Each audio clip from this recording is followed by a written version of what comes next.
vira-lata foi adotado na pandemia pelo Rodrigo e pela ex-companheira. Mas os tutores se separaram há um ano e entraram em acordo sobre a guarda compartilhada do Zeca. O Zeca, ele sempre foi muito um presente que a gente recebeu, mas a gente teve que aprender na prática como repartir esse presente, né? Agora o cachorro tem duas casas. Fica uma semana com o Rodrigo e a outra com a Luísa. As despesas com o pet também são divididas. A gente estava com ele pequeno ainda quando a gente separou, então, castração, vamos fazer junto, como a gente vai fazer, onde vamos fazer, assim, essas decisões a gente se divide bastante. O Brasil tem mais de 149 milhões de animais de estimação, segundo um levantamento do Instituto Pet Brasil. De 2020 para 2021, esse número aumentou em 5 milhões. Os divórcios também aumentaram. Foram mais de 80 mil no ano passado, a maior quantidade desde 2007. E agora, as regras para a guarda dos pets pelos ex-casais devem ser formalizadas em lei. O projeto sobre o assunto foi aprovado nesta semana pela Comissão de Constituição e Justiça da Câmara dos Deputados e deve ser encaminhado ao Senado. O texto estabelece que os juízes poderão fixar direitos e obrigações de cada um dos tutores, como responsabilidade com o pagamento de despesas, condições de moradia e até dias e horários de visitas. Dos manequins para a tela do celular. As lojas físicas migraram para os meios virtuais para atrair o consumidor. Esta manda fotos dos produtos e tira dúvidas dos clientes, tudo por WhatsApp. Você faz a sua escolha, eu reservo aqui para você e qualquer coisa a gente vai se falando, tudo bem? Fiquei mais com o brinco e com o colar na cabeça, mas daí eu vejo, pode deixar separado os três. Comparecem até a loja, além de comprar o que elas escolheram, elas acabam até comprando outras coisas. Atualmente, pouco mais de 70% das empresas brasileiras utilizam o WhatsApp para interagir com os clientes. Nesta loja de suplementos, por exemplo, os vendedores também gravam vídeos para tentar simular um atendimento presencial. Eu vou ter também 200 gramas com selo Creapure, qualidade comprovada, tá? É R$129. O uso do aplicativo de mensagens é mais comum nos pequenos negócios, por não ter custo, ao contrário de um e-commerce. Por aqui, metade das vendas é pelo WhatsApp, a rede social mais usada pelos brasileiros. No WhatsApp a gente consegue prender esse cliente e trabalhar ele melhor, que é 24 horas. A pessoa recebe ligação, ela faz vídeo, recebe mensagem, manda áudio, é uma coisa mais viva. E pelo WhatsApp, o cliente pode manter um velho e saudável hábito: pechinchar. Que preço você faria para mim de baunilha num preço bom? Ele é resistente ao tempo, robusto, fácil para fazer manutenção, além, é claro, de ser um charme. Há 2 anos, esse Fusca Táxi é o companheiro do Washington. O amarelinho é um sonho concretizado depois de anos. Eu gosto muito da nostalgia, daquele negócio de levar você pro passado, né? Então, eu acho que o Fusca ele faz isso. Na minha infância, né, que eu fiz as viagens, eu e minha irmã, né? No passado, eu tinha meus 9, ela 7. Eu acho que era... E a gente viajou muito em viagens longas de Fusca, né? Com meu padrasto. E sempre tive vontade de ir lá pra cá, né? E aí tive a oportunidade, ela comprou, era dela primeiro. E aí depois ela deixou um pouquinho de lado e a gente entrou em um acordo e eu comprei. E ela falou assim, não, vou te vender numa forma de... Eu sei que você não vai vender, né? Daí eu vim arrumando de lá pra cá e tá comigo faz um tempo. O Fusca é bem antigo, é de 1973, já encarou várias aventuras. E logo quando eu comprei, 6, 7 meses depois, a gente foi fazer uma aventura no Aquidauana, né? Que foi um encontro de carro antigo que teve lá. Eu nunca tinha ido, porque eu também não tinha um carro antigo para ir, né? Eu falei, acho que eu vou me aventurar. E foi eu, minha esposa e o meu filho, e um primo meu. E foi bem legal. A gente chegou lá, fez novas amizades. Daí na volta a gente foi pro Morro do Paxixi, né? Que eu fiquei com medo, achei que ele não ia subir, mas subiu, foi tranquilo. E não foi só o meu Fusca, mas foi outros Fuscas também. E depois, um mês após, a gente foi para Palmeiras também, né? Também foi tranquilo. Eu já sabia que ele tinha isso. Se ele aguentou chegar aí no ano, eu ia chegar em Palmeiras. Então foi tranquilo. O amante de carros antigos decidiu nomeá-lo de Jesse, em homenagem ao influenciador Jesse Coates. Aqui em casa as crianças que votou por colocar Jesse, né, para fazer homenagem ao Jesse Cos, né, do Fusca, do rapaz que foi queria ir até o Alasca, o nome dele. A gente já acompanhava ele bem antes, né? A gente já tinha um Fusca na época, quando a gente descobriu ele nas redes sociais. A gente ficou muito triste, as crianças também ficou muito tristes na época. E aí eles decidiram colocar o nome de Jesse. O Miguel é um dos filhos do Washington e ama andar no Fusca. Gosto muito. Eu gosto tudo, né? Que meu pai colocou aquela luz nova, o táxi e o meu bichinho lá. Que ele colocou vários adesivos, mas que ele tirou uns e colocou outros. Mas a pergunta que não quer calar é o porquê da placa táxi. Essa foi uma ideia da minha irmã, né? Minha irmã comprou ele já era dessa cor e colocou. Eu só incrementei, né? Ela não acendia a luzinha, depois eu puxei a energia eu mesmo, né? E coloquei, aí de noite ele fica aceso. Por onde passa, o Fusca amarelo chama bastante atenção. O Washington recebeu até proposta, mas ele não vende por nada. Várias, né? Às vezes está parado em algum lugar, ou mercado mesmo. No mercado já recebi proposta também. Falei, você vende, né? A gente não sabe até que ponto isso é verdade, né? Eu tive uma proposta real mesmo, foi de um amigo que estava no churrasco e falou assim, eu te pago os 20 mil. Ele falou, queria saber quantos que valia. Eu falei, acredito que vale uns 20 mil, 18, mas eu não vendo, né? Eu falei, não vendo. E ele ficou ali me rodeando, olhando, querendo. Eu falei assim, se você quer muito um Fusca, eu arrumo um Fusca para você. E aí, na conversa, no churrasco, eu falei, eu vou arrumar um contato para você. A gente anda no meio do pessoal do Fusca e sabe que sempre tem um querendo vender, né? E arrumei um Fusca para ele olhar. Ele olhou e ainda comprou o Fusca. Então, ele ia comprar o meu mesmo, porque se ele comprou, né? O Fusca que eu indiquei para ele. Mas o meu eu não vendo.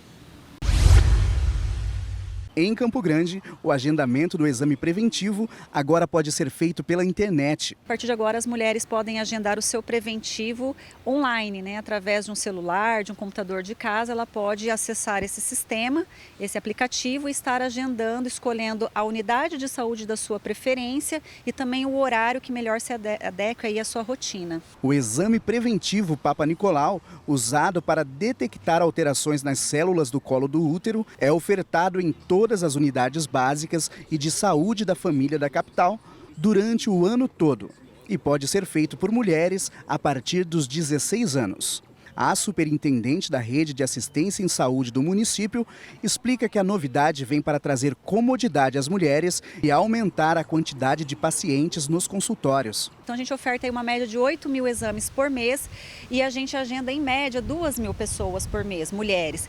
Então o objetivo do sistema é que a gente tenha mais mulheres realizando o exame, porque era uma das reclamações dessas mulheres, era ter que ir até a unidade de saúde para fazer o agendamento, né? E com o agendamento online a gente espera essa facilidade de ela poder agendar de casa, não precisa ter pedido médico, não precisa ter nenhum pedido, apenas ela entrar no sistema e fazer o agendamento. E dessa forma ela vai escolher o local e o horário que mais se adequa à sua rotina. Para agendar o exame preventivo, a paciente deverá acessar o link agendeseupreventivo.campogrande.ms.gov.br. Nesse endereço, a paciente preenche seus dados e consegue, além de agendar, acompanhar agendamentos já realizados. A superintendente explica também que a ferramenta pretende diminuir, inclusive, as faltas nas consultas. A gente tem uma média de agendamento mensal e das mulheres agendadas, 30% aproximadamente faltam aos exames, ou seja, elas agendam e não comparecem para realizar o exame. Então, uma outra expectativa do agendamento online é que reduz esse número de faltas a partir do momento em que ela escolhe a melhor unidade, né, mais próximo para ela ou do trabalho ou de casa e também o melhor horário para ela. De acordo com o Instituto Nacional do Câncer, o câncer do colo do útero é o terceiro tipo de câncer que mais acomete mulheres no Brasil. Para 2022, são estimados 16.710 novos casos da doença, o que representa o risco de 15,38 novos casos a cada 100 mil mulheres. com essa campanha do Outubro Rosa, né, de mês de conscientização da prevenção tanto do câncer de mama quanto do colo do útero. A gente reforça que essas mulheres façam anualmente os seus exames, porque segundo o INCA, né, por exemplo, uma mulher que faz anualmente, ela detecta um câncer no início, ela tem 95% de chance de cura. Então é extremamente importante que as mulheres façam o seu exame de preventivo, tanto de mama quanto de colo de útero. Teodoro tinha apenas 32 semanas quando nasceu. Por conta disso, ficou internado e só recebeu alta após 30 dias. Mas sua estadia em casa durou pouco tempo. Isso porque ele teve que voltar para o hospital. Demorou um pouco a gente descobrir que ele estava com processo de alergia, porque ele não apresentava externamente na pele, né? E ele passou 30 dias na incubadora e até então ele se alimentava por sonda. Depois a gente foi tentando adaptar ele na mamadeira e no peito. Porém o peito ele rejeitou bastante.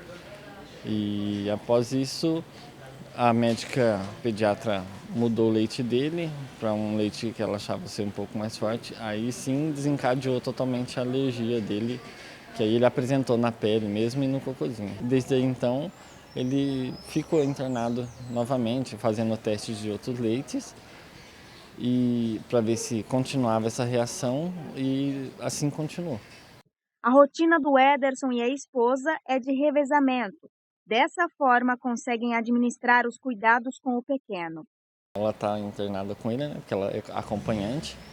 E ele tem que ficar na sala, no quartinho dele lá, e ele também não pode ficar transitando pelo hospital, né? Para não ter nenhum outro problema, para não desenvolver outro problema. E aí ela tem que ficar lá. Uma pessoa tem que ficar como acompanhante, então é ela que a maioria fica, porque eu também trabalho diariamente. Eu venho nas visitas, ou no dia da minha folga, quando ela quer trocar, né? Aí eu troco com ela, mas é muito difícil ela querer trocar. O pai conta que ganhou algumas latas da fórmula especial, mas não chega nem à quantidade que o Theo necessita. Por isso, ele e a esposa criaram uma vaquinha virtual. Para ele sair daqui, a gente tinha que ter pelo menos de 10 a 13 latas, que é a dieta mensal dele. Que a gente já deu a entrada, né, pela justiça e está aguardando. Porém, ele está internado aqui sem ter o leite. Aí a gente já conseguiu uma lata aqui, outra lata ali, porém não é um mês completo, né? A gente fez a vaquinha pelo processo, né? Tudo tem um processo. Então a gente fez a vaquinha para conseguir a quantidade de leite dele até o processo acontecer e a gente conseguir o leite pelo governo. A gente pensou pelo Pix, né? Também, que é uma forma mais fácil. Impulsionada pelos impactos da tempestade que atingiu o estado no dia 15 de outubro do ano passado, a Energisa, responsável pela distribuição de energia elétrica para 74 dos 79 municípios de Mato Grosso do Sul, reforçou o plano de contingência para o período de chuvas. Pela quantidade de ventos, né, rajadas de vento e também descargas, nós tivemos aí um crescimento de quase 6 vezes da quantidade de postes que a gente substitui em um mês e quase 2 vezes aí a quantidade de transformadores que a gente substitui, isso num evento climático de pouco menos aí de 30 minutos. O gerente de operações da empresa conta que o episódio elevou o sarrafo quanto ao planejamento para minimizar impactos ao usuário diante de fenômenos naturais. Em 2021 a gente teve um aprendizado além do que a gente já conhecia, né? Focando sempre trabalhar para não ter energia, mas se caso vier a acontecer, em decorrência de crises, a gente está muito mais preparado para restabelecer o cliente com segurança e muito mais ágil. O plano de contingência, ele leva em consideração desde a análise da parte climática, né, parte chuva, vento, intensidade de descarga atmosférica, distribuição de equipe, logística de material, né, e a segurança do time, né, fazendo com que cada área da empresa saiba exatamente o que tem que ser feito no momento de crise de contingência.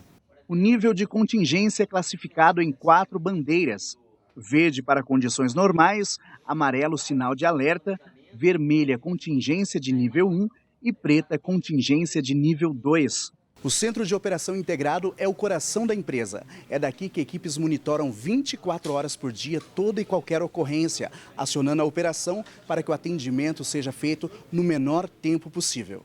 Com a crescente incidência de descargas elétricas no estado, A empresa aumentou em 57% a força de trabalho. Somente em outubro do ano passado, foram registradas 2.100.000 descargas elétricas. O ano todo, contabilizou 9.500.000 ocorrências. Nos primeiros 9 meses de 2022, já foram registradas 7.600.000 ocorrências.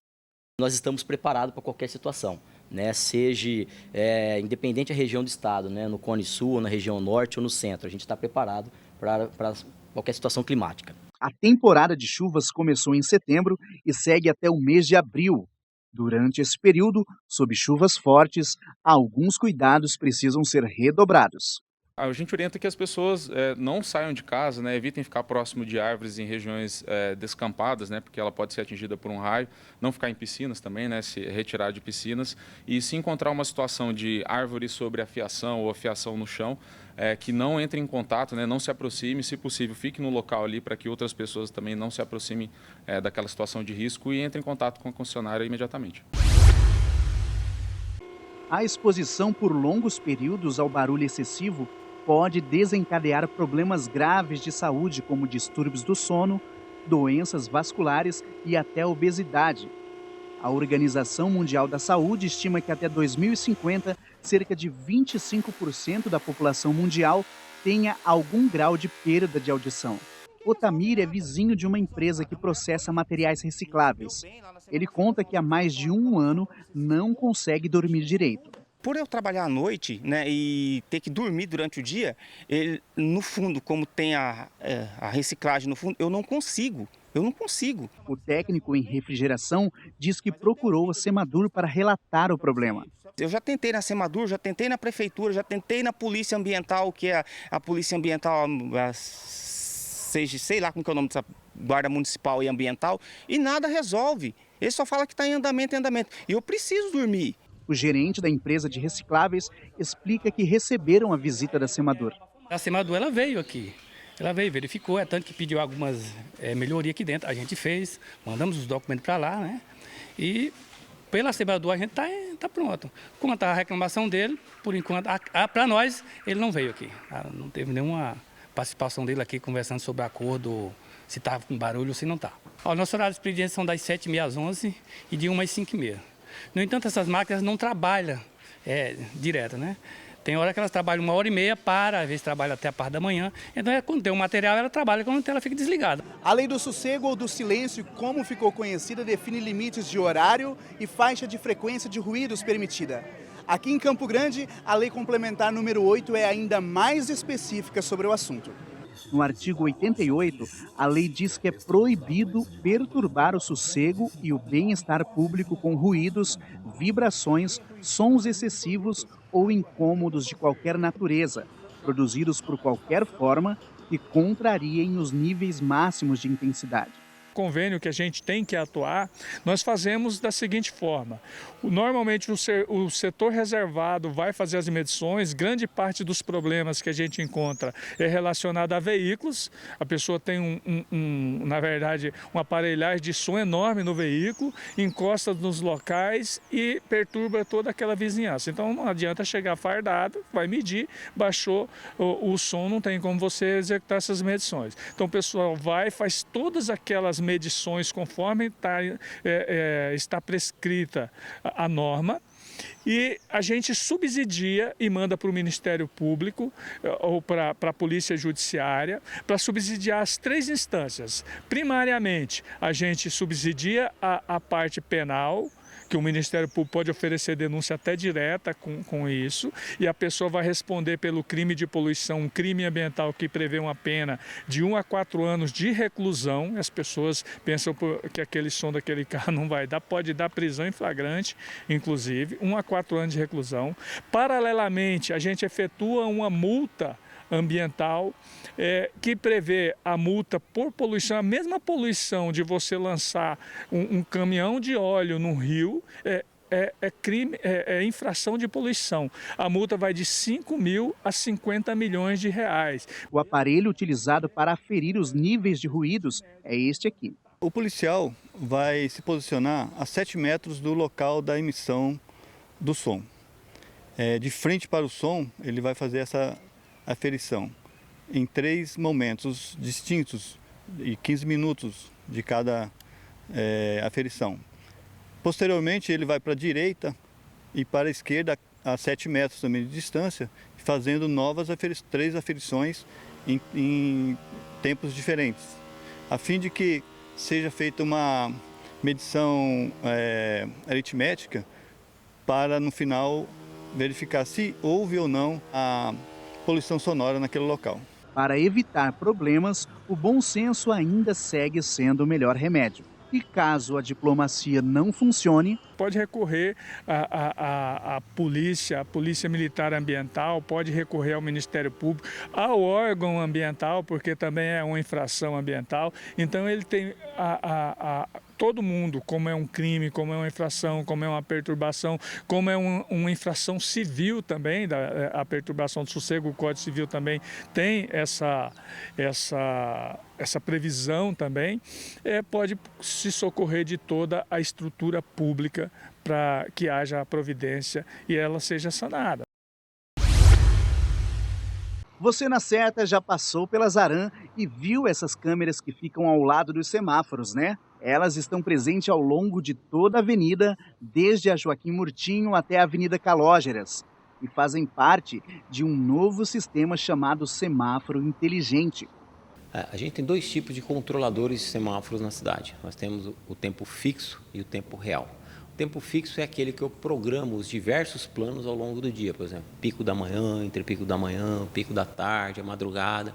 E aí quando chegar naquele horário, o controlador ele muda automaticamente para o 2º plano, para o 3º plano, para o 4º plano, e sempre ele vai estar se adequando àqueles planos de acordo com a minha programação.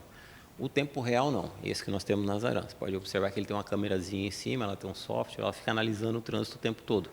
Então, e quando ela percebe que essa fila aumentou demais por algum motivo, seja porque teve algum problema, um acidente, uma árvore que caiu, alguma coisa, começou a aumentar a fila naquele cruzamento, tudo é interligado via fibra ótica, até numa central aqui na Getran, então ele informa essa central reprograma, dando mais tempo de verde ou de vermelho, de acordo com o interesse daquele momento, naquele local, e reprograma todos os outros para que mantenha a onda verde no sistema. Então, assim, em tempo real, ele vai se adaptando a cada situação. Ele pode mudar a cada minuto, se for preciso. Com a criação do corredor para ônibus, a Rui Barbosa também receberá tecnologia. Serão instalados 13 controladores e 43 câmeras no trecho entre a rua Quintino Bocaiúva e a Avenida Mato Grosso. É dessa central que as equipes da Getran monitoram todo o trânsito. Caso haja necessidade de reiniciar o sistema de um semáforo ou fazer alguma intervenção, tudo pode acontecer a partir de comandos por meio do sistema. Como a ideia é tornar o tráfego mais fluido, o diretor-presidente da Getran reforça a importância da velocidade correta em cada via para que o motorista desfrute plenamente da onda verde. O motorista ele tem que entender como funciona o sistema de onda verde, até para poder otimizar, né? A onda verde ela é feita de 2 componentes. Um é o componente máquina, então a Getran vai lá e arruma a semaforização para você motorista, para que funcione tudo muito bem. O segundo componente, o componente humano. O motorista ele tem que entender que existe uma velocidade média da via, ele tem que andar em torno de 40, 45 por hora, ele vai conseguir pegar todos os semáforos verdes. Além de ele pegar, ele não vai atrapalhar os outros. Se ele andar muito devagar, a 20 por hora, fatalmente ele não vai conseguir pegar essa onda verde. Se ele andar muito rápido, 70, 80 por hora, ele também não vai pegar a onda verde. Além de você não conseguir surfar essa onda, né, você ainda atrapalha os outros. Então é importante, né, entenda esse funcionamento sempre para que você consiga surfar essa onda e andar sem estresse no trânsito. E nunca é demais lembrar a importância de se respeitar a sinalização. Todo mundo tem que respeitar. Existe a regra de circulação, as leis existem para ser respeitadas. Por quê? Para que uma coletividade funcione. Não adianta você querer ser o espertalhão, né, que muitas vezes acaba se envolvendo em acidente, acaba aí morrendo, machucando alguém, só porque você quer levar vantagem naquele momento. Então é importante você também respeitar, né, você ser um cidadão do bem que ajuda a cidade a funcionar melhor.